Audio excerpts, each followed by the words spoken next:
Hindi na para sa akin sabihin kung legal yun o hindi dahil nakabinbin na yan sa Korte Suprema.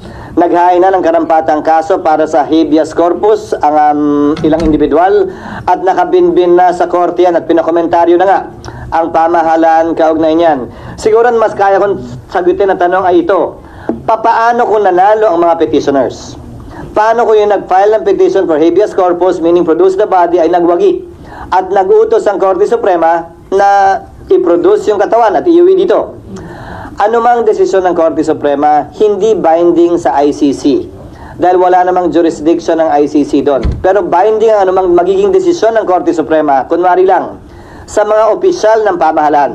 So kung mangyayari yon, ang gagawin ng Korte, pag-uutos sa pamahalaan, na gumawa ng mga hakbang para may sakatuparan yon sa pamamagitan ng pag-intervene halimbawa sa ICC, pero sa dulo, desisyon pa rin ng ICC yon dahil anumang desisyon ng Korte Suprema, binding lamang sa mga opisyal ng pamahalaan at mga Pilipino at sa Pilipinas kung saan siya may jurisdiction. So, Sir Anu, mas malaking problema ba yun kapag naglabas ng ganong decision ng SC? Hindi siya problema. Yan ay magiging kautusan ng Korte Suprema na part of the law of the land. Sa gusto man o ayaw, sang-ayon man o hindi ang pamahalaan, ay dapat nilang sundan.